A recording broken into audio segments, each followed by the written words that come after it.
I mean, I'm looking for like specific things like a pizza box. Is that recyclable? Yes. So it is. I heard that because the oil's in it, it makes it not worth it. So these are what I've kind of deemed over the years as, you know, the recycling urban legends or the recycling myths, right? Somewhere along the line, it's someone said it and it's spread. So when it comes to recycling, first of all, so if you went to Chatham and you went to the municipal website for Chatham, they say no pizza boxes. So one of the things people don't realize, which is, you know, kind of an international thing, but it's also a provincial and a you know, just a Canadian thing, is what we recycle in Essex-Windsor is an Essex-Windsor recycling program. Right. It's ours, it's unique. We've decided and chosen very specifically for certain reasons the items that we accept in the blue box. One of the reasons, you know, we've chosen them is either, you know, there's a market for them. Just like anything else in this world, we can recycle anything we want, but if there's no one to take it, to buy it from us, there's really no point in recycling it. And that's why, you know, we get a lot of the time, well, why don't we recycle it? Well, there's no markets for it. Or we might have to send it to China. So if we're gonna, you know, make you try to feel better because you can recycle something, it kind of loses its environmental benefit to recycling if it has to be shipped overseas to recycle, right? Now that carbon footprint, the energy, the resource, I mean, there's just, it makes you feel warm and fuzzy because you still want to buy your product because it can go in the blue box, but the reality is if it's got to be shipped and it has to travel really far away.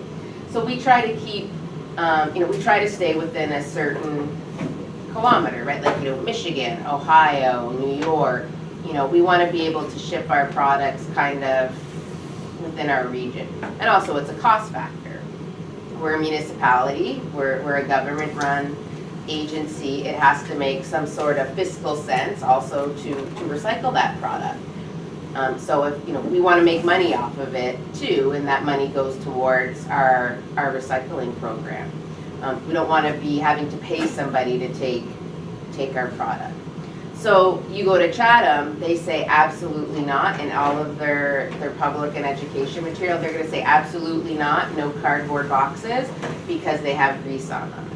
So you've probably had students and people who've lived in Chatham who come here, and so they're going by what their rules were in Chatham. You know, and every municipality you go to, and you guys are still young, whether you stay in Ontario, you know, whether you move around in Canada or wherever you go, as soon as you get there, if you want to know what to recycle, you're going to have to contact the local municipality and say, you know, or go to their website to see what their rules are, because they are completely different from municipality to municipality. So here we can, and we don't have an issue with that little bit of grease on the pizza boxes. Cool. Yeah. Awesome. So that's the first question. So that's, you know, but that's important. People don't realize that. And that's, you know, again, an education thing where our program is our program. These aren't across the board in Ontario program. There's some things, a water bottle, aluminum can, those are standard. Every blue box in Ontario is going to accept those products. Do you have to take the lid off the bottle? You do have to take the lid off the bottle. Okay, what happens if it stays on? It will still get recycled. However, that little piece of plastic is now contamination. Okay. And the idea is, right, the whole process of recycling is separation. So when it comes to plastics, people don't realize that there's 7 different types of plastic. So any type of plastic that you see around us right now, if you look on the bottom of it, it's going to have a recycling symbol and it's going to have a number on the inside. That number on the inside and that recycling symbol doesn't necessarily mean that product can be recycled, first of all.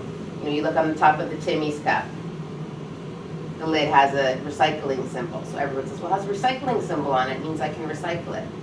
That's not what it means. It just basically means for people like myself, I can now identify what type of plastic it is. And it's a number 7 plastic. And that's really all it means. So the plastic industry is allowed to put recycling. People say, well, why are they allowed to put recycling symbols? It confuses people. And it does. But they're allowed to put the recycling symbol on all different types of products, as long as that product is accepted in a certain percentage of recycling programs in the world, like where it's distributed to. So that lid might be, recyclable in 90% of programs, so they would be allowed to put it on it, but it's not the indicator of whether or not something can be recycled. So with plastic, there's 7 plastics. They all have to be separated. When they come to us, 1s have to go with 1s, 2s have to go with 2s, 3s, 4s, etc. It makes separation very difficult, especially because, say 20 years ago, a number 1 was only a clear plastic bottle.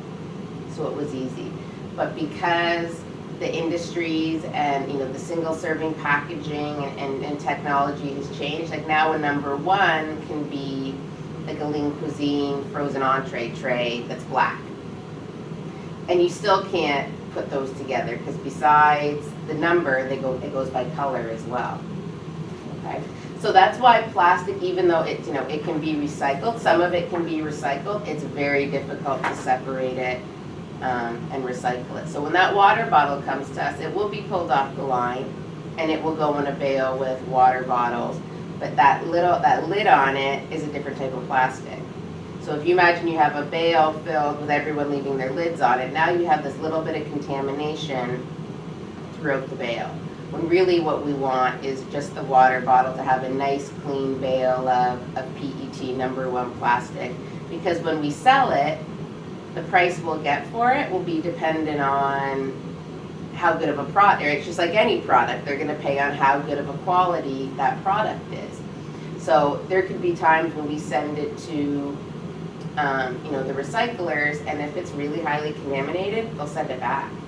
Or they'll say instead of giving you, X amount per ton, they're going to reduce it because the quality of that bale isn't very good. Now, Essex-Windsor, we have a very good product.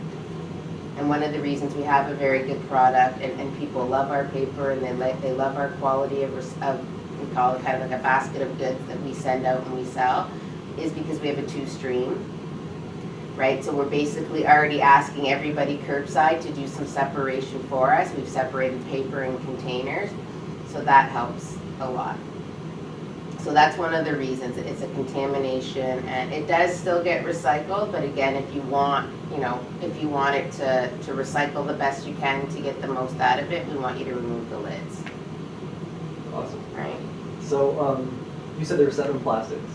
Which do we recycle in those dressings? So it doesn't go like that. So again, right? Yeah. So it's never an easy answer. So some municipalities, you'll see, you'll go to the municipal website. It's going to say we recycle 1s, 2s, 4s, and 7s. Really easy. You can turn it over. Look on all of the materials and products you're buying. If it doesn't have one of those numbers on it, you don't recycle it. Easy enough. Where Essex-Windsor, it doesn't work like that. So for a long time, we only recycled plastic bottles and jugs. So it didn't matter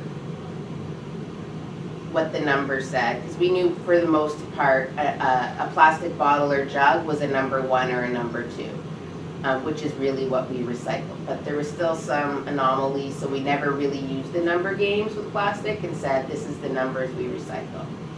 And for a long time when I first started, we kind of used the check the neck. That was like what we educated everybody. Check the neck, check the neck. If the top, so say the Pure Leaf iced tea, right? If the top is smaller than the base, then that's considered a bottle or a jug, and you can recycle it. Probably 3 years ago now, we added plastics, and we call them our mixed plastic.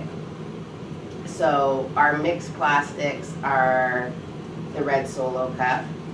You can recycle that now. What we call clamshell containers, so something you get, your salads in, or all of your strawberries, your raspberries, those are a clamshell container. Those are now recyclable. Trays, like the lean cuisine tray, or any of your frozen entree, TV dinners and things like that, that can now be recycled. And we kind of call them our mixed plastics. So there's no hard, again, that's what makes it difficult for people, because there's really no hard and fast rule.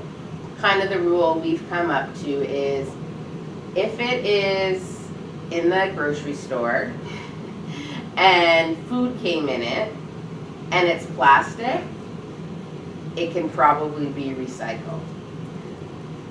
The plastic that you would find that has food in it in the grocery store that cannot be recycled is what we call film. So your milk bags. In the grocery store, it's in plastic, but we don't recycle plastic film. So the bag that comes in the milk and, you know, the other bag that the bags come in, they can't be recycled. Bread bags can't be recycled. And then obviously things that come in styrofoam, which is a plastic, and we don't recycle styrofoam at all. So those are kind of the rules to help you. Before we had some rules, you know, if it was, because we also recycle what we call tubs and lids. So your sour creams, your dips, your yogurts, kind of all those things again in the refrigerator, and usually dairy comes in them. We'll accept all of those. Now those, you can recycle the lids. So the lid on the margarine container, we want you to stick it back on the margarine container and put it in the recycling bin that way. And that's because that's kind of what we call a good design in a product, because the container and the lid is made from the same plastic. Like you can clearly see that is the same plastic. It's a, you know, this is where we need, you know, our engineers and you guys that are going to be going out working, you know, it's all about that design and what we call, you know, you either do a bottom-up design, or, you know, you do kind of, we used to call it, you know, when I went to university, you know, an upstream design or a downstream design. And the problem with North America and most of the world is we start at the bottom of the stream and we design up. And then we never think about, again, what's going to happen to that, where that's completely the wrong way to design really almost anything, not just, I mean, any product. You need to decide it going, okay, when this car dies, when this bottle is used, when this packaging from, you know, the newest iPod is open, what are they going to do with it? Okay, this has toxic chemicals in it. This is only recyclable in one place on the planet. This is, right, you know, so we need them to look at all of that and kind of go, okay, well, that's chemical, so is there a way we can design it and build it so there is no toxic chemicals? There's no recyclability for this, so can we find it and maybe change the design so it's something that can be recycled in most places, you know, and design from at the end of the life, you know, from the grave back to the cradle instead of from the cradle to the grave, which is, you know, and we're getting better at that. You're definitely seeing, you know, companies doing more of that, but that's usually what the problem is. So that kind of that tub is a good design because it's easy to recycle. So when it's done, you put the lid on it, it goes in there, the person can grab it off the line, and it's one material. I mean, ideally if we could, you know, wave our magic wand, municipalities and, you know, recycling facilities, I'm sure that they would say that they would like the government to create law, you know, and regulation that says anything that comes in food that's plastic is one type of plastic. If they did that, all of these problems would diminish very quickly because we wouldn't have to try to sort everything, right? It'd be like your, you know, the glass, the tray, the leaf, everything is a number one plastic. Okay, so now we don't have to worry about separating. It is all a number one plastic. We can pull it all off and recycle it. It's kind of what we'd like to see, which would make more sense. Because again, it's that, you know, they don't realize, they just make the stuff and put it out. And it's actually, I was watching a little YouTube video yesterday about, you know, plastics in the oceans. And one of the scientists was saying, you know, really what we want is if you make it, you should take it. And I just thought that was a really great, which is a stewardship program. People are like, well, why can't we? I'm like, well, where did you get this stuff from? Mm-hmm. Like, we're a government and it costs us money and it's your tax dollars that's paying for all of these programs and paying for disposal or paying for recycling. You know, if Sony is making, you know, that product, Sony should be responsible for having something at the Future Shop, Best Buy, Walmart, where people can bring their items back and have them recycled. Right? So it's, need to close that gap on consumption, you know, cradle to cradle rather well, than... that's what it is, and it's true recycling, right? Yeah. Instead of, you can't, I mean, it's expensive. The recycling program, it's an expensive program, and you know, you learn it at the very earliest age, especially, you know, environmental people like us, where it's reduce, reuse, recycle. Recycling is great, and there's a purpose for it for certain products.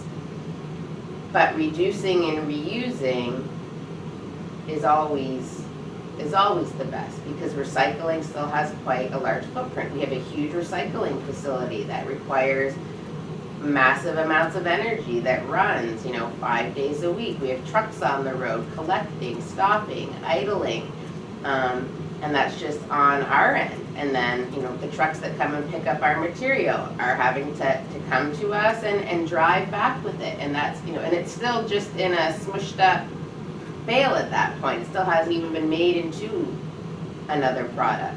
And, you know, some say the true recycling means that it needs to be able to be recycled over and over and over again. You know, I usually have a sweater that's made from, you know, water bottles. But again, right, when my sweater has a hole in it, I can't really recycle my sweater, right? So it's, the water bottle's been turned into something else, which is great, my sweater. But if my sweater, when I'm no longer with my sweater, where do I put my sweater? That's a question I would ask you. You know what I mean? If it can't go, I mean, obviously it would go to Goodwill. You know, me, I would probably wear it until it's, you know, completely unwearable, or, you know, you're trying to find another use for it. Would I make it into a pillow so I could still have some of the material? You know, would I make it into rags? But still, eventually, where, you know, when I've done all of that, where does it go? And so, as some people would say, is it really, you know, was it truly recycled? Because I can't now recycle it again. Where a pop can, you can, right, you're going to keep, when it's made into a pop can, it can keep mating into a pop can as long as it gets recycled forever, right, following that loop continuously. Some things, just because they're made into, you know, from recycled content, you know, now is there somewhere for it to be recycled when it's at the end of the life? So there's some difference in, you know, in opinions as far as people of what's, you know, what's true recycling when they use, again, that word recycling, just like when they use the word green or organic. Like, again, you really have to know, you know, what you're, like, what's green leaf? Pure leaf is an organic product, is it not? Did you bring that? Yeah. You look really familiar. Did you go to Massey? Yeah, I did. Did you? I probably went there and did a presentation, and you're obviously much younger than I am, but, you know, so that's an organic product, but not, you know, people, you can go to the dollar store and it'll say organic on something, on a soap, or it'll say green on a soap. Well, you know, only because I'm able to, again, spend time and research and know what, you know, a Canadian standard is for organic. But I mean, you know, really, my students, oh, it's organic, Heather, look at it. And I'm like, no, it just says organic. Like, you know, you need to know and have the education that you need to turn the bottle around. Where's the, you know, Canadian certified organic, or the American USDA certified organic? Like, there's nothing organic on it, except they knew that we would buy it because it says the word organic, right? So I thought anything that has organic labeled in Canada is Canadian organic. Well, not unless it has the. So you have to actually look for the Canadian. Yeah, like I said, organic? you can go to the dollar store, and you can find soaps and shampoos that say organic, just organic in the title. Yeah. But okay. There's nothing organic you have to about look for the them. Canadian organic. You have to look for those, okay. you know, for those specific symbols. And that's a whole education too, right? On, okay, you know, you have to look for what all of these symbols mean. And some of the symbols get very confusing, and there's different organizations. So, you know, especially when I talk to the high school students, you have to educate yourself. You have to do a little bit of education. And I mean, you could do, you know, in your sustainability committee, or, you know, the green committee, you could do you know, you can definitely do an hour on labels to look for that you want to know if things are really GMO free, or if they're really organic, or if it's really fair trade, or if it's, you know, all of those things. Because there's, depending on what your thing is, there's a different symbol for it all. Like if it's not tested on animals, we all know kind of what that symbol looks like. That might be your thing. I don't want any product that I buy being tested on animals. Your thing might be that you want it organic, or you're really big on fair trade. So it all depends. Is there a tested on animals label? Yeah. Oh, I didn't know. Yeah. Okay, this is excellent information. So as far as plastics go then, you don't look at the number, you just look at if my rules are, is it from a grocery store, did it contain food? And that was the rule. Anything else? It's really, we call the blue box our container bin. So it has to be a container. So that's kind of why like a plastic bag isn't a container. Like a milk bag, really we wouldn't consider it to be like a container. So plastic bags are not recyclable? No. I heard Walmart had a program. They do. And has anyone audited it? Is it? Yeah. So I don't know. So that's kind of like on our, you know, the Heather list of special projects, right? I'm always curious. Like even we were at the mall last night, my mom's like, oh, Heather, give it a rest for 5 minutes. We're Christmas shopping, you know, and we're at Target, and I'm like, you know, the garbage can's filled with recycling. And of course, I'm like, well, okay, you guys are on the naughty list. Like, what's going on? This entire garbage can is all of your old magazines, like they're Christmas flyers. Oh, don't worry, we recycled. Just the young girl. I mean, the poor girl. She's just, you know, making a buck. It's not her fault by any means whatsoever. Oh no, it's recycling. And she was actually cute. She had a little bag at her till that she brings home. And she's like, well, that gets recycled. I'm like, there's no way that gets recycled, right? It's in a garbage can. It's going. So of course, I just happen to be there, and the custodian is coming to pick it up. I'm like, are you recycling that? She's like, no.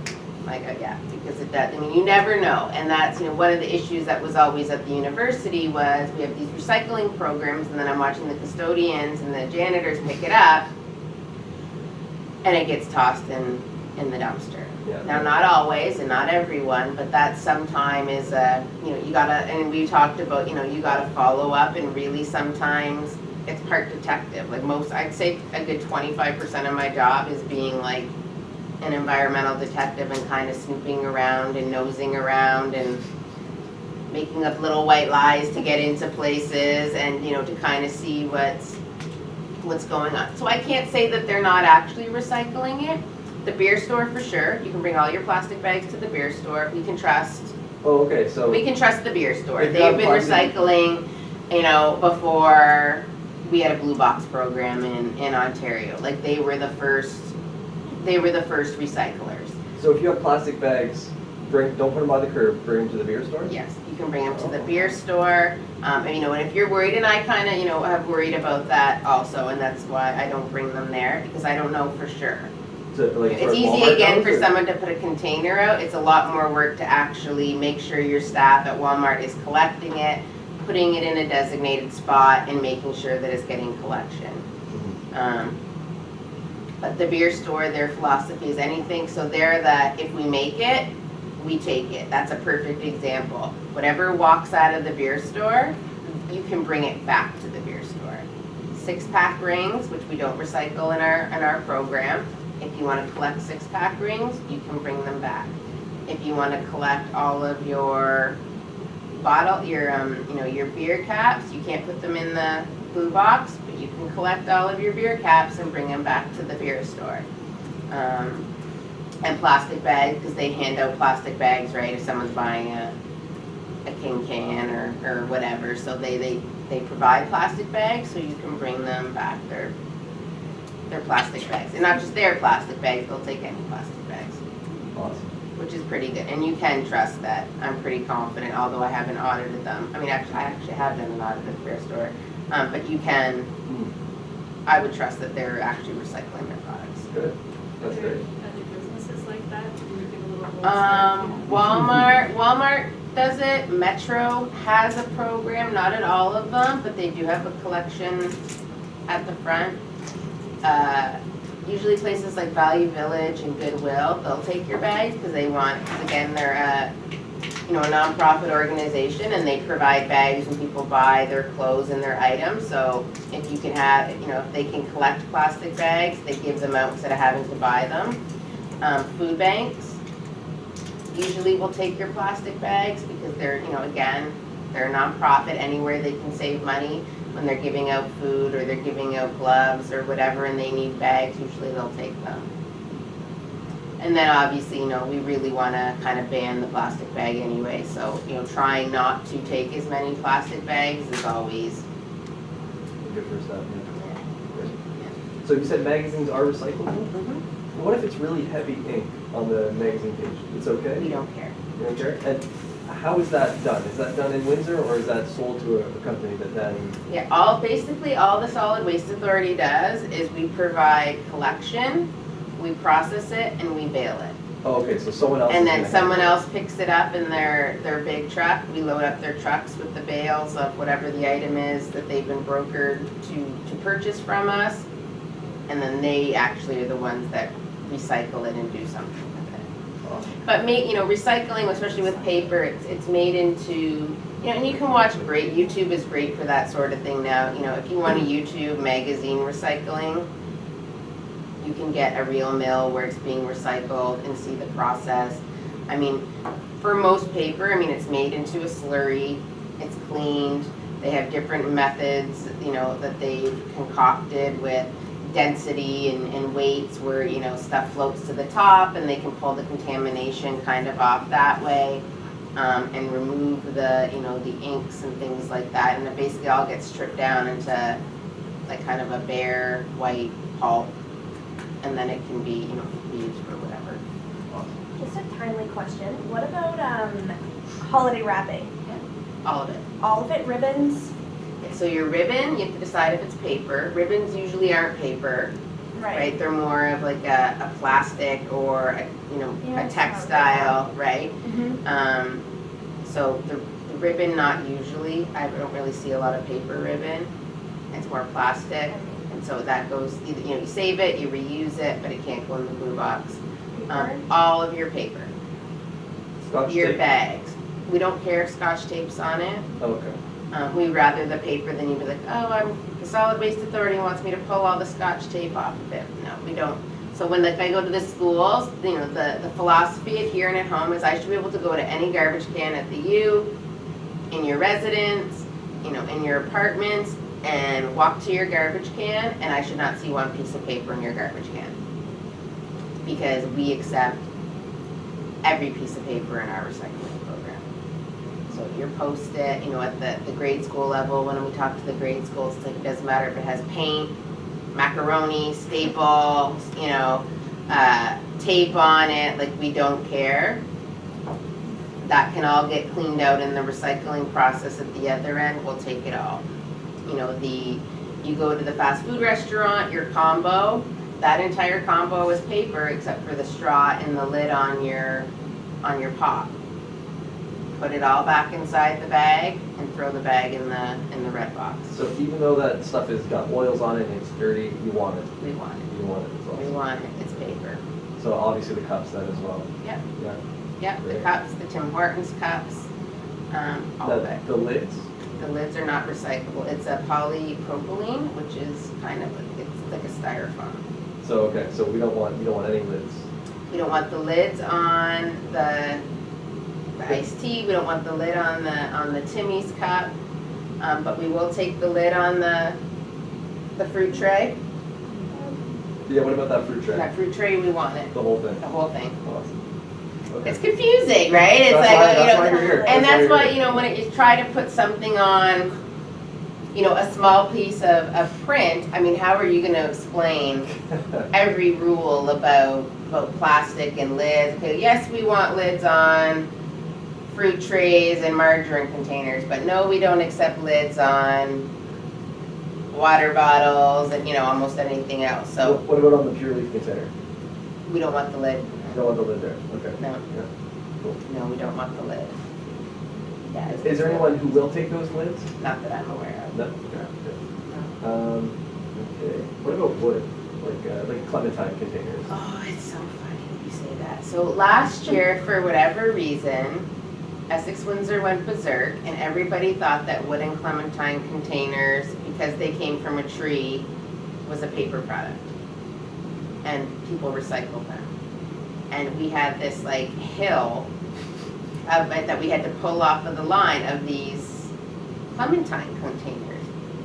It's never happened before, but for some reason last year, it was like this really noticeable contamination that everybody, so I don't know if someone got out there and started again one of those rumors, but the wooden, we don't recycle wood. We recycle paper. Yes, it comes from the same, origin, a tree, but we don't recycle wood. And we'll see a lot of that. And also what I've noticed is not the one that, there was only, again, you only could forever buy clementines in that wooden crate, whatever brand that was, I forget. You go out there now, there's 3 different types of clementines, and if you notice, the other 2 are in what we call the molded pulp, which is a paper container.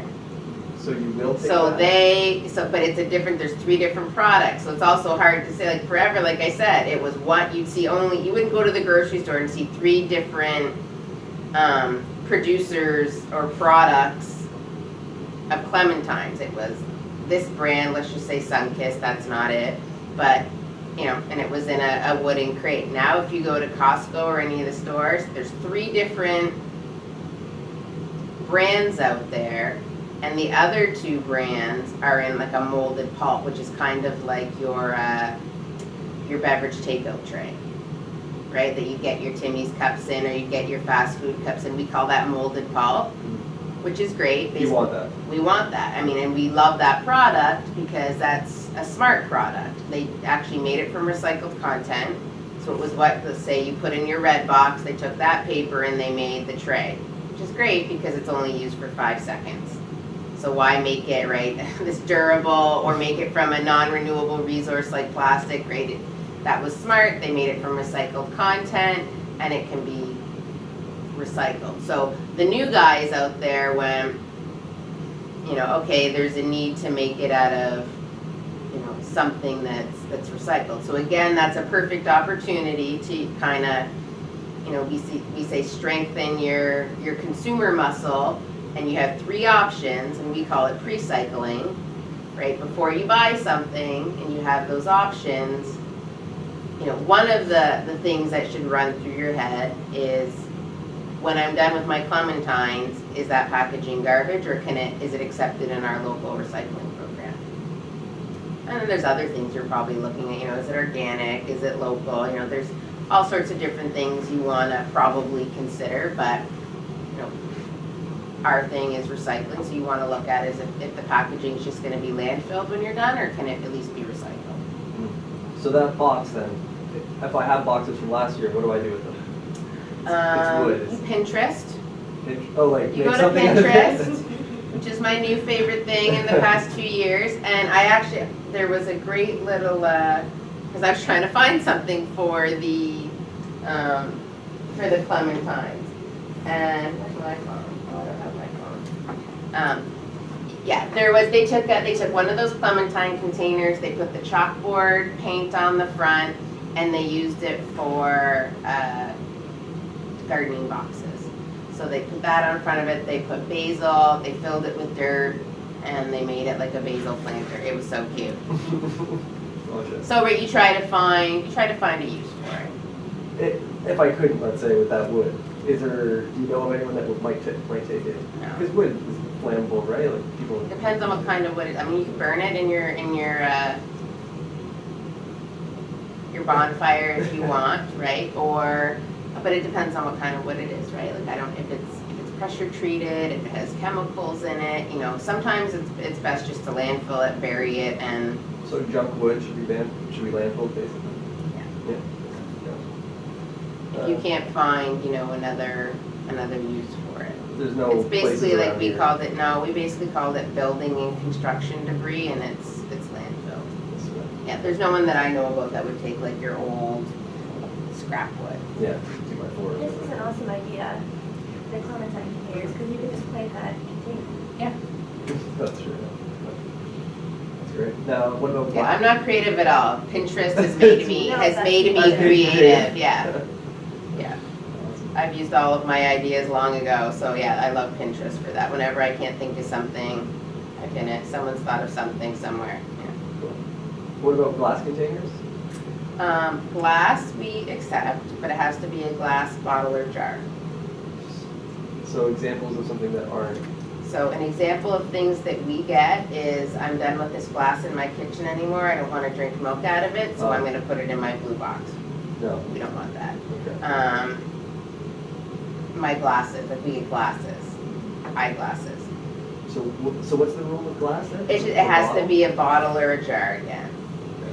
So we just don't, people are like, oh, it's glass. We don't just, if your window breaks, you can't put, your broken window or your broken mirror, or you don't want the vase anymore that your great grandmother gave you and it's glass and you're going to put it in your blue box. That's not how it works. So it has to be like, again, it's a container, so it's the container bin. So our glass is a container.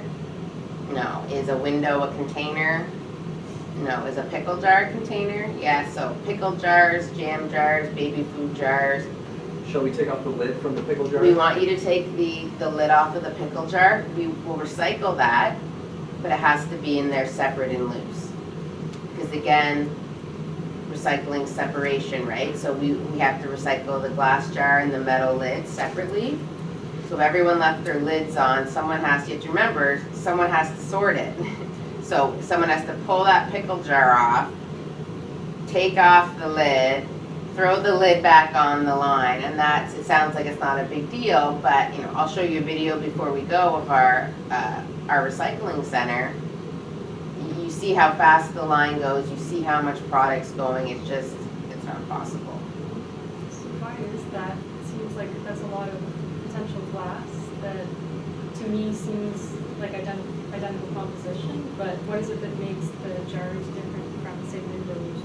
It's exactly that. It's their composition and their chemistry. Oh, so the chemistry of a window is actually different? It's different. It just is. I don't know how else to explain it, and I'm not going to pretend that I know the exact chemistry of it, but that's what our rule is, and it's just a different type of plastic. And also, there's probably health and safety rules, right? Like someone has to pick it up. That's a person.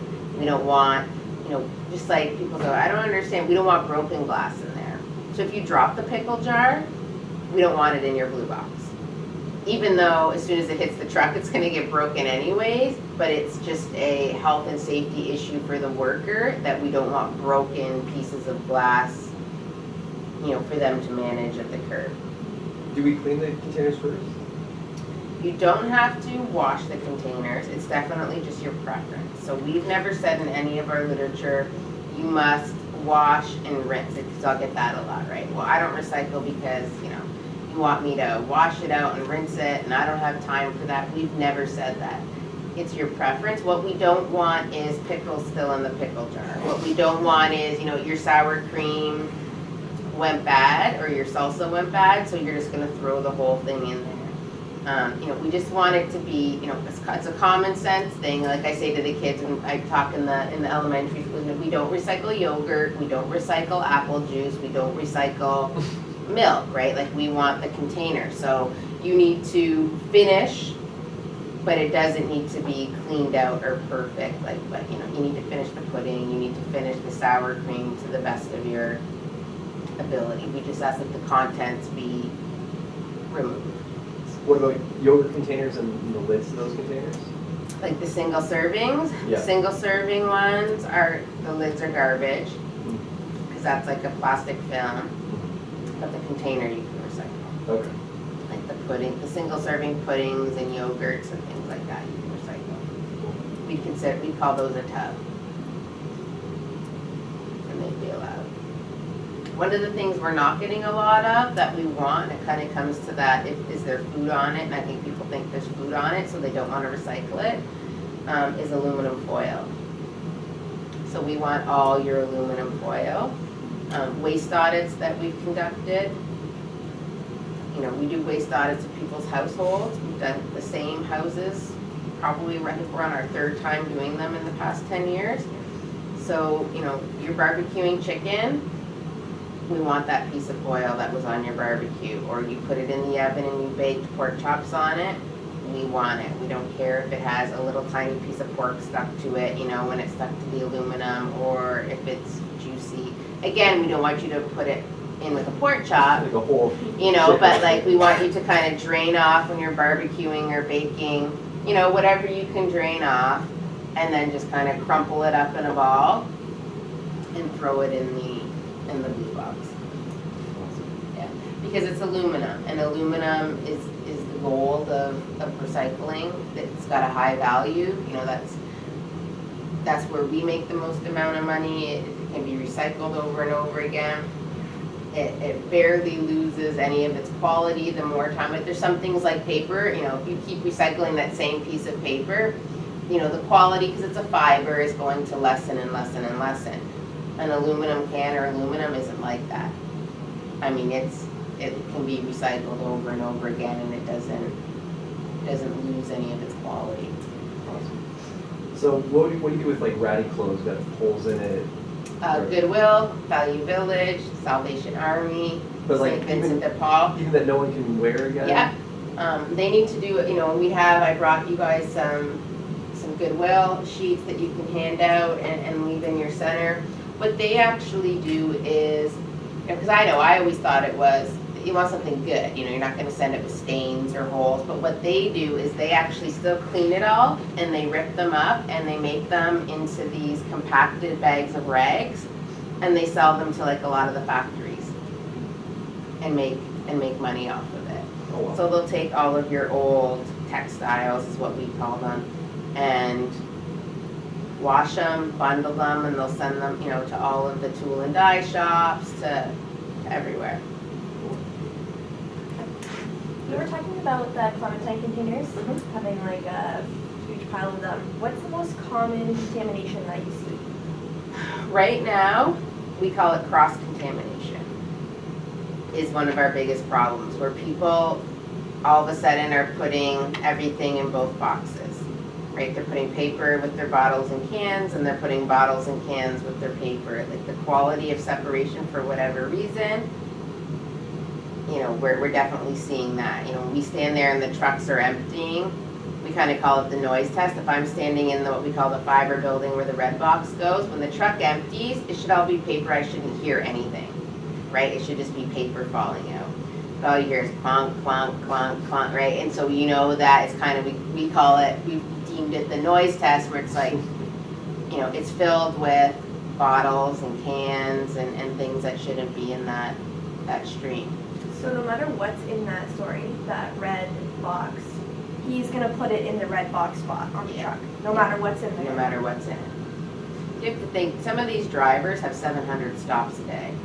You know, between probably 400 to 700, depending on what municipality. That's one person. That's a lot of bending. That's 2 boxes. Most people put out more than 2 boxes, and you know, they have an extra pile of cardboard. So it's time consuming. If we literally, and it's a contractor, if we ask that contractor to stop and sort at the curb, they never finish their routes every day. It's just, we can't. And it's hard because, you know, I'll talk to somebody and you can recycle styrofoam. No ma'am, you can't recycle styrofoam. Well, I put styrofoam out in my box every week, and I've been doing that for 10 years, and they pick it up. And she's right. How do I tell her that that's not recyclable when she's been recycling it, so she thinks, for, you know, a decade? Again, we decided long ago that, you know, if we didn't pick up people's boxes because they were mixed or there was wrong items inside of them, people would get very frustrated and they'd say, fine, then I'm not going to recycle and I'm going to throw it all in the garbage. So that's the reason why we kind of said, you know what, we're going to take whatever people put at the curb and we'll sort it. But kind of in the past couple of years, it's gotten so out of control that we need to find a way to address it. But we won't leave people's box. Every once in a while, again, it's hard because it's a contractor, it's individual people, you know, there's Just like anywhere you work, there's people that are gonna rush through the job, they wanna get it done.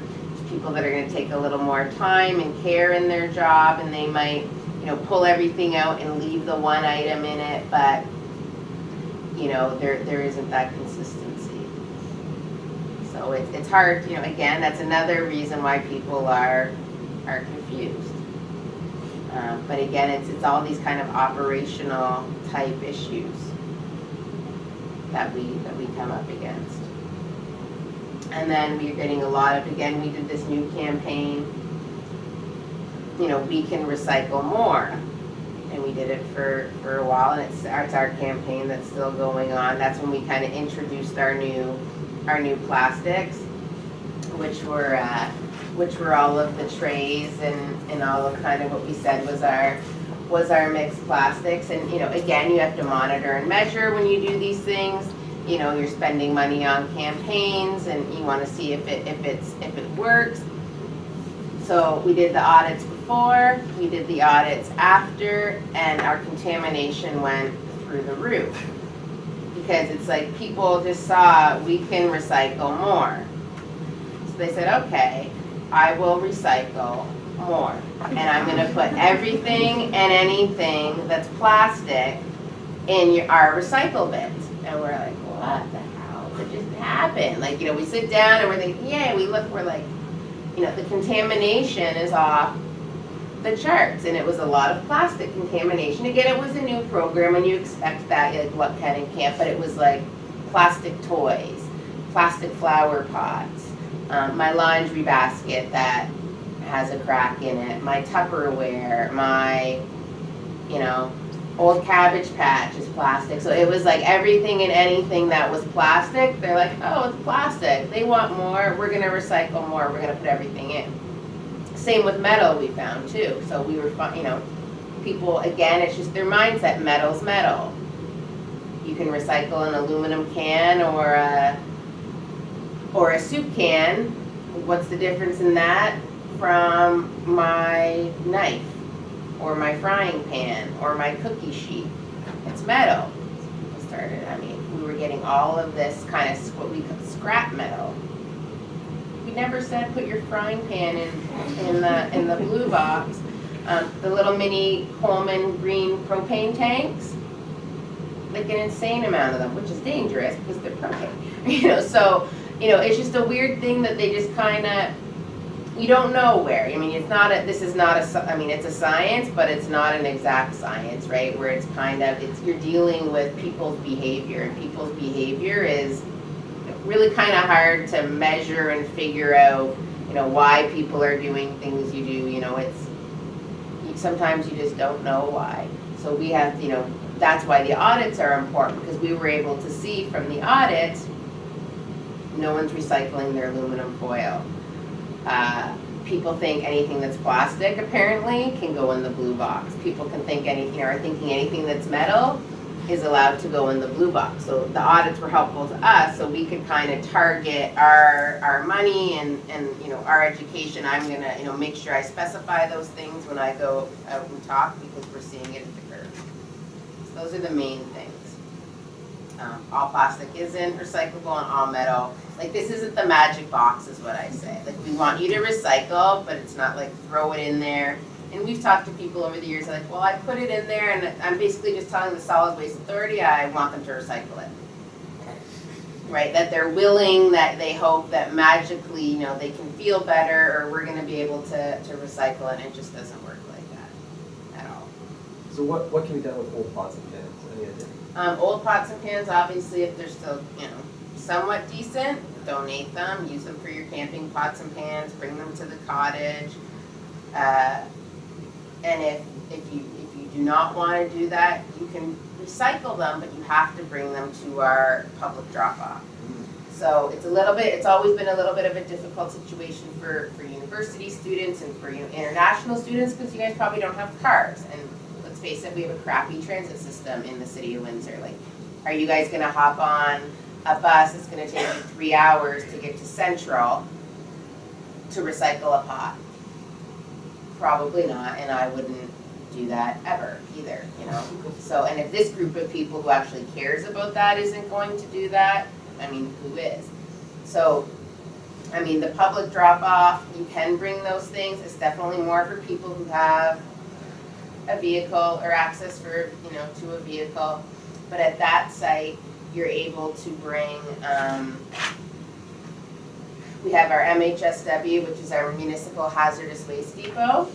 So kind of all of those things that you know you don't want to put in the garbage, but you can't put in the blue box, they can go there. And we also have an area there where you can bring, kind of like special things can be recycled there. So your flower pots you can bring, we have an area you can drop off your flower pots. You can bring your scrap metal, which is your, you know. But not wood still. They do have a wood bin, but they do have a wood bin. So I guess I kind of wasn't true earlier. Like they do have a wood bin there. But you know, it usually ends up getting very contaminated. Where there is someone that will take it, I think, and kind of mulch it up depending on what it is. But it's more like pallets and 2x4s and Lovely. yeah. And if it's like, you know, kind of, if it's like you know, kind of yard waste wood, Sticks and branches. yeah, that will be recycled. It goes to our yard waste pad and we turn it into compost. We grind it down and we turn it into compost. Are you guys responsible for the organic pickup that happens in Yes. Wilson? Yeah, so we do a yard waste collection, and everybody gets that yard waste collection. Every municipality is a little bit different for every municipality, but you're allowed to put all of your leaves and your yard waste. What you're not allowed to put in is grass. Grass is kind of the nightmare of yard waste. We charge that you can bring all of your yard waste to our public drop-offs. Most people call it the dump for free, but grass we charge for. Because really we're trying to, I mean, when you're trying to get people to do what you want, you use the carrot or the stick. You either try and use something nice, you know, here we're going to give you something free, or here's an incentive, or we're going to give you a disincentive, which mostly for people is money. So if people come and drop off grass at our public drop-off, we charge them. So what's wrong with grass? It's just, it has to, because it should be left on the ground. It's as difficult, Oh, the so you're trying chemistry to- and the nitrogen in it, when they add it into the compost, it kind of throws off the whole pile. Because there's like that balance of brown waste and green waste. And really, there's no reason for you to drive it, bag it, and drive it to the depot when you should be keeping those grass clippings on your lawn. The benefit is you're not going to have to mow your lawn as much. You're not going to have to water your lawn as much because it's going to hold that moisture in your lawn. It's going to keep those weeds down in your lawn. Like you're not going to have to fertilize it. Like it's best for it to mulch it and leave it on your lawn. And that's what we want people to do. Gotcha. Yeah. So do you rake your leaves?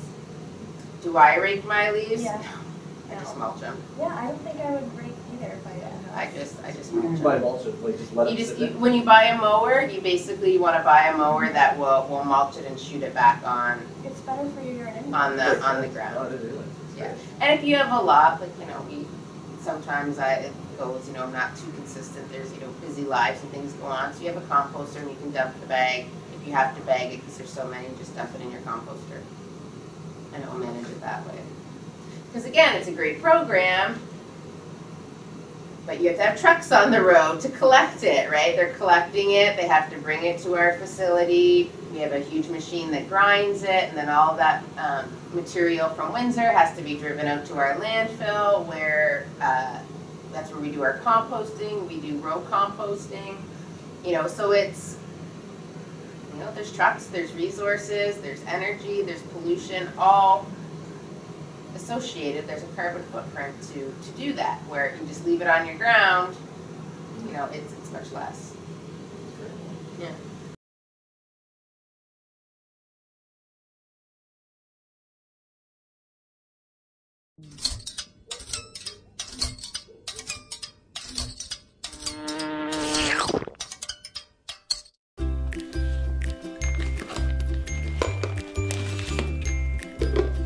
Honey, don't be wasteful. Finish this, please.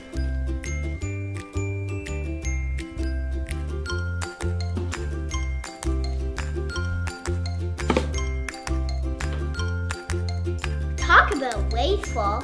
Water bottles don't go in the garbage. They go in the blue box to be recycled. Great save, kid! Water bottles should be recycled.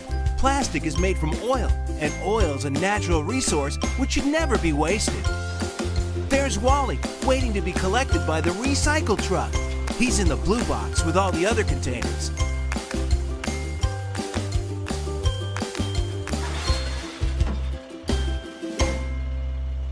Let's follow Wally and see where he goes. Here we are at the recycling center. The truck is backing up to dump the recyclables onto the tipping floor. Watch the back of the recycle truck. It has 2 compartments. One is for paper and the other is for containers. That's where Wally is. The front end loader scoops up the containers and drops them into the hopper, which moves the materials onto the incline conveyor. Water bottle Wally is in there somewhere. The incline conveyor moves the materials to pre-sort. This is only the first of the 36 conveyors in this plant. The staff at pre-sort will pull off any items that should not be placed in the blue box, like that frying pan. Now all the recyclables are going through a magnet. All the metal will be pulled off. Wally will stay put. This is the cyclone machine. It blows any paper on the line up to a net, as well as blowing the labels off any of the bottles, and sends Wally to the perforator. The perforator is a machine that punches holes in the bottles to remove any liquid and flattens them at the same time. Wally is going to the optical sort machine now. It uses really cool technology to recognize the shape of the bottle and blast it with air to separate it from the other containers. We're inside the optical sort machine. If Wally is empty and flat, he will continue on to the baler line. But if not, he will still have more chances to be rescued for recycling. This is the waterfall conveyor. It goes to the sorting room. The staff in the sort room pick the water bottles off the conveyor and throw them out the window to the bunker. This is Wally's second last chance to be recycled. If the staff miss him, he'll end up on the residual line. This is where Wally should end up. Last chance, Wally. The staff have to pull him off the conveyor and get him back into the game. All the captured water bottles go to a machine called the baler. The baler smushes and squishes all the plastic water bottles into a big cube. Wally is now reunited with all his friends. The forklift is coming to take the bale to the truck for transport. Bye, Wally! The water bottle Wally is on his way to a different facility to be recycled into something else. This is the magic of recycling. Wally will get a new life as another product. Look at all the cool stuff that can be made from recycled water bottles. The fuzz on a tennis ball, a fleece pullover, a yoga mat, and plastic chips, which can be turned into almost anything. Thanks for watching. Remember, hop to it. We can recycle more.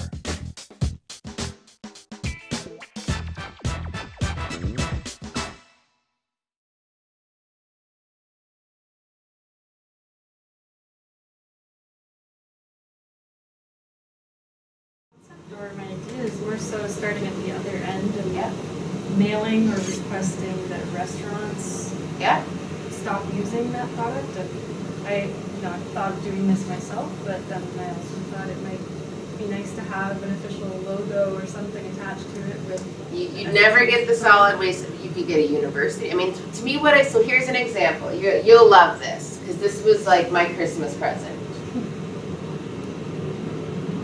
So in the public schools, they serve frozen yogurt.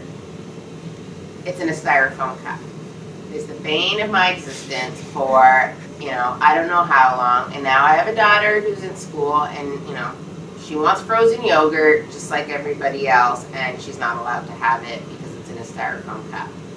She needs to realize who her mother is, and that's just how life is going to be for her. There's some things she's just, you just might not understand, but she gets it. So since September, I'm so sick of these cups.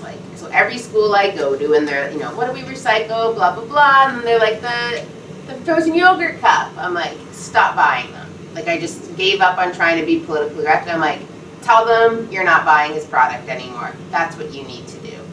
There's no reason he can't switch to A. And so since September, I've been like relentless. Well, last week, who calls me? The owner of the business for the frozen yogurt. I'm like, yeah, I kind of figured he'd be calling me, like, who's bashing my product because his livelihood, basically, right? So I'm like, oh, you know, which was great. Thank goodness, you know, he's like, well, 4 schools aren't going to buy my yogurt anymore. Good, Are you telling them to do that? Yeah, I am. Okay, well, but he was so cute. He's like, well, I thought styrofoam was better than paper. So we'd have a conversation as to, you know, again, he just had no, and even on his cup, he's like, styrofoam's better. It produced less waste per kilogram than any other product, which might be true.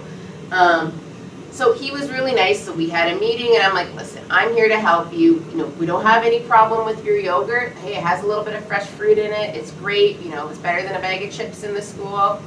But we just don't want the cup. Like, he was telling me he sells 50,000 yogurts to the school boards. That's 50,000 cups.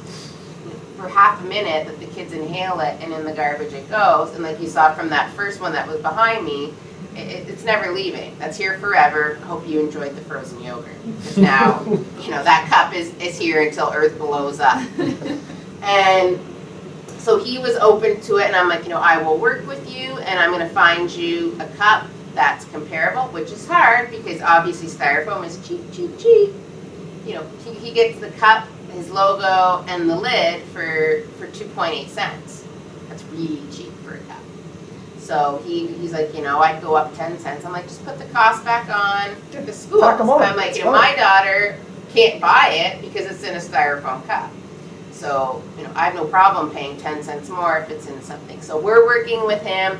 I found him some options. In the new year, hopefully, it will be in a paper cup that's made from recycled content that can actually be recycled. And again, that was just from 3 or 4 schools saying, we're not going to buy it. Excellent. And that was a big business. So I can't wait until it's all finished to go back to the schools and say, like, grassroots, small group of individuals, which we know are always the ones that make the change. You know, you wait for, sorry, government, you wait for government or any industry, you know, to kind of make a change. You're going to wait forever. So this was, you know, all they did was ask. And it just took them going, oh, should we just ask? It's like, just ask him if he'll be open to doing it. And he absolutely was. And we're going to make this huge change. And he's been selling these yogurts in the schools for, I mean, I don't even know how long. So that's something, you know, you start with yourself not buying plastic. And then, what am I looking for? Let's see down here. It's Costco's, the Zaire's. All of a sudden in the past 2 years, you're seeing, you know, sustainable fish where you would never go in and see, you know, any of those things. And that's definitely because it's become trendy also, but, you know, it's because people, I think, are asking when they go to Costco and they're like, where's this salmon from? And then the person at the seafood counter is like, I have no idea. And then people keep asking, and then finally in a conversation in the back room, they're like, people keep asking us, you know, where's the salmon from? Where's it from? And it just kind of, you know, gets that squeaky wheel going. And, you know, let's face it, they care about profit. They minutely probably care about, you know, some of these things, but they care about the customers coming back and buying their product. So they will change if we all keep asking for the products, you know, that we want. So those are kind of the fun ones. Yeah. Well, thank you so much for our guest. We get a round of applause. Yeah, we have please take whatever you want, whatever you need. We have a little gift for you for coming out to support us. So we want to do an honorary member. I would love it. Thank you. Thank you so much. Hopefully you guys, you know, get something away from it, I hope. Absolutely. Yeah, thank you very much. And if you want all this, will you guys use this? If you don't want it, I will take it. But I thought it was kind of fun that we can put in the library or you know, in the cafeteria or things like that if you want.